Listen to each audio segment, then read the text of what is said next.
Hi everyone.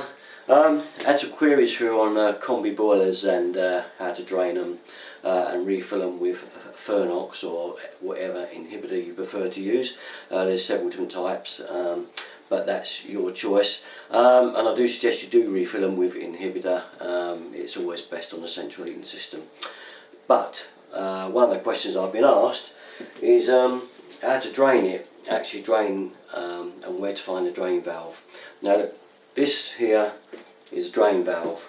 This is what they look like, and this is what you're looking for. Okay, so now you'll probably find this drain valve, if you live in a normal house, it will be on the downstairs level. If you live in a bungalow or somewhere, it could be anywhere.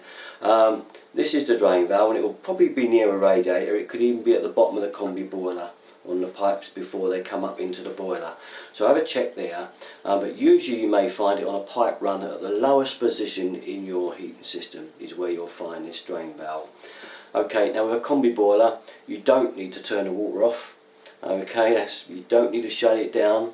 All you've got to do is make sure the combi boiler is not running, not actually switched on electrically. Okay, just turn it off and make sure it doesn't come on the programmer. So, but you haven't got to turn the water off. What you got to do then, get a hose pipe when you've found your drain valve that looks like that and put it on there and run it outside. Now it's very easy when you get this drain valve. Look, I'm going to take the top end. All you do is unscrew it with a pair of pliers like so, and the water will start running out of the valve.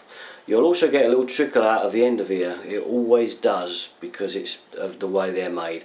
When you get a little trickle, just make sure you put a bit of rag under there, because look, if I'll show you how it actually looks, there's a drain valve, there's the washer and the valve. You can see that is just screwed in there like so. Okay, I just brought that one up to show you. So just check the very bottom of your system, along the pipes, along where the rads are, and the bottom of the combi, and you should find this. Some rare occasions, some plumbers actually run a pipe outside your house, and this could actually be on the outside wall. I've seen them where they're outside, and that's to make life easy. You can just open it without putting a drain, without putting a hose pipe on it at all, and just let it run. My particular house here, this drain off is actually outside, but I'm not going to have to show you because I decked it over. It's not there anymore. I had to run another one. I'd prefer to drain it inside, so I haven't got that anymore. I decked it over the top. But yeah, that's the drain valve and how to find it. Okay, just thought I'd show you that one.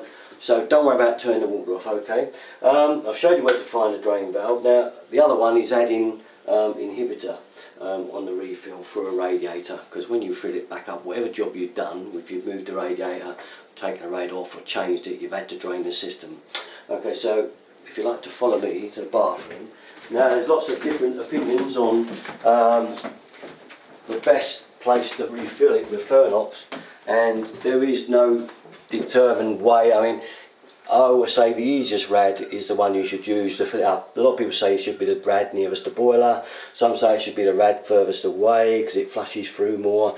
But in actual practice, it's the one that's the easiest to get this stuff into. Okay, let me show you this radiator here. Now, this is a fairly modern rad, and you may or may not have this type of rad, but you'll find it's got a plug in one end, okay, there, and on the other end, you find it's got the bleed nipple. That's for bleeding the radiator, okay?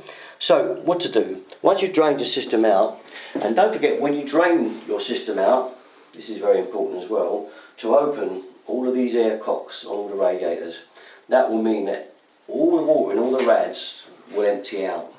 And that's fairly important as well, because when you cut the pipe, if you want to make an alteration somewhere, if these haven't let go of their water, then there's very every possibility that air will start getting back to the rad, and it will start emptying the rads where you cut the pipe, and then you'll end up with a load of water on the job.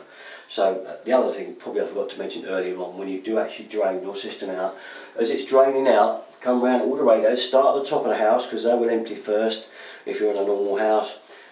Open the vents, let the air in, let it all run out, and then go downstairs, and the same thing, once it's reached the bottom level you can open the air valve and all the water will run out. Okay, so you know your entire system's empty. Go around and shut all these valves back up.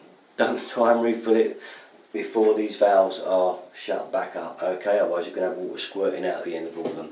Okay, having done that, you need the next stage to put the inhibitor in. Now you don't fill anything yet. This is where you put the inhibitor. Find a radiator like this which has got the plug on the end. This is my advice. put a spanner on there and that will come out. I'm not going to take it out of mine because I haven't got a combi, I'm just showing you what you would do. Just unscrew that a few turns and it will come right off. That will leave you access to that radiator. What to do then?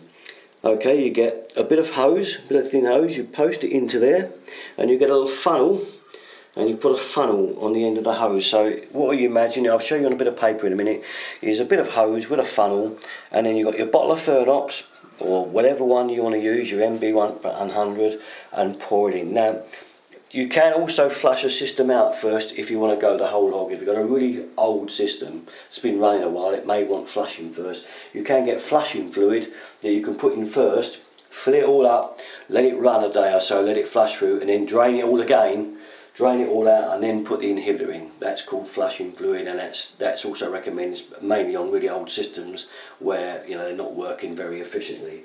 You can do that. Again, it's the same thing. You just get a hose, pour it in, and if you are going to flush it first with flushing fluid, put that back in, then fill it all up again, and don't forget you've got to pressurise the boiler, and I'll show you about that in a minute, and then let it run. And if you have put flusher in it, let it run for a day or so.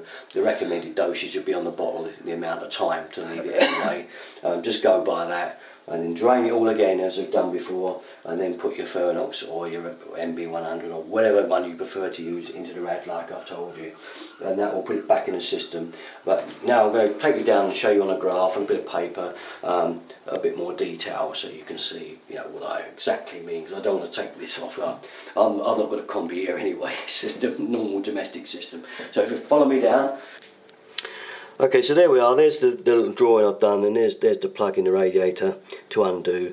The other end's got the bleed valve. If that end really won't undo, you can take the bleed valve out and do it through that end if you want. I've just put the plug in because it's sometimes easier to get it off.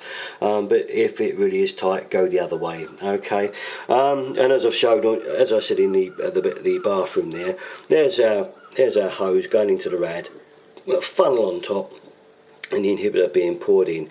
It's easier if you've got a towel rail to do it, obviously a lot easier because you can pour it in the top of that. But if you haven't got a towel rail, this is the only way you're going to do it, otherwise. And get that hose right into the rad as far as you can so it doesn't spill out. You can even seal round that with a bit of putty or something, that join, so you don't lose any down the side of the radiator as you fill it.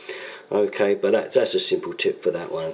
Now on the other side, I'll just do this quick drawing here, just to show you the pressure when you fill your system back up. I usually set it to 1.5 bar. You'll see a gauge inside your boiler. Okay, and this gauge is usually down the bottom of your combi boiler, and say I set it to 1.5 bar. You'll see the two heating pipes. There are a few others as well. There's a mains coming up, and you'll find that there's what they call a filling loop. And there'll be two valves. There's one's a sort of a check valve really, and the other one's the main on valve. What I usually do is turn one of them on, and then when I'm ready to refill, I undo that one and listen to the pressure going in. Now as the pressure's going in, you'll see the gauge start to rise. Now one thing you're going to have to do is fill it up to 1.5 bar, but then you're going to have to go around and bleed all the radiators, and because they're all full of air. So as you bleed them, this gauge will drop back down again. So as you go round, you'll find you're getting less and less pressure of air out of the radiators. So what you've got to do is come back to the boiler and refill it again. Open the loop, let the mains pressure go back in, drop it up to 1.5 bar again, and carry on round the radiators. Keep doing that until all the radiators are free of air. Okay, and then when it's done, then you can fill this gauge to its proper level of 1.5 bar. And once it's back there, you're all tickety-boo again. Okay, so that's simply how to do this particular job, and to put your inhibitor through a radiator. As I say, especially it's the only way if you haven't got a towel rail, which does make life easy.